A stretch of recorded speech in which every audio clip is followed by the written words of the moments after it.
మనిషి శరీరంలో most dangerous part ఏదో తెలుసా? మన నాలుక. అందుకే పెద్దలు కూడా నోరు మంచిదైతే ఊరు మంచిదవుతుంది అంటారు. అలాంటి నోటి నుంచి ఒక మాట వచ్చే ముందు ఒకటికి 100 సార్లు ఆలోచించాలి. ఒక్కసారి నోరు జారిన తర్వాత బతుకు కూడా దిగజారుతుంది.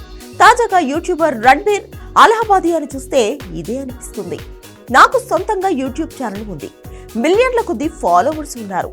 సాక్షాత్తు ప్రధానమంత్రి పిలిచి అవార్డు ఇచ్చారు అని నోటికేదొస్తే అది మాట్లాడితే చూస్తూ ఎవ్వరూ కూర్చోరు. రీసెంట్ గా ఇండియాస్ గాట్ టాలెంట్ షోలో రణ్వీర్ చేసిన కామెంట్స్ ఎంత దుమారం సృష్టించాయో ప్రత్యేకంగా చెప్పాల్సిన అవసరం లేదు. కొన్ని రోజుల కింద జరిగిన షోలో వచ్చిన ఒక కంటెస్టెంట్ ను మీ అమ్మ నాన్నలు శృంగారం చేసుకుంటుంటే రోజు చూడడం నీకు ఇష్టమా, లేదంటే ఆ శృంగారంలో ఒకసారి నువ్వు పాల్గొని జీవితంలో మళ్ళీ వాళ్ళ ప్రైవేట్ టైం చూడడం ఆపేస్తావా అంటూ ఒక దిక్కుమాలిన ప్రశ్న అడిగాడు రణ్వీర్. లక్షల కొద్ది ఫాలోవర్స్, కోట్ల కొద్ది వ్యూస్ వస్తున్న ఒక రియాలిటీ షోలో ఇలాంటి ఒక హేయమైన ప్రశ్న అడగడంతో పార్లమెంట్ లో కూడా దీని గురించి చర్చ జరిగింది.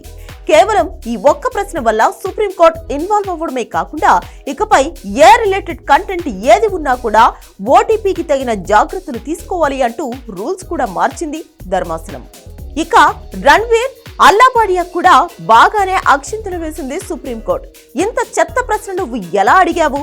నువ్వు చేసిన ఈ పనికి మాలిన పనికి మేము నిన్ను ఎందుకు రక్షించాలో ఒక్క కారణం చెప్పు అంటూ ఫైర్ అయింది.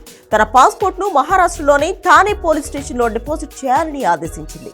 అంతేకాదు, కోర్టు అనుమతి లేకుండా దేశం దాటి వెళ్లకూడదని, రణ్వీర్ తో పాటు అతని స్నేహితులు సైతం తదుపరి ఆదేశాలు వచ్చే వరకు ఎలాంటి షోస్ లో పాల్గొనకూడదంటూ తీర్పు ఇచ్చింది.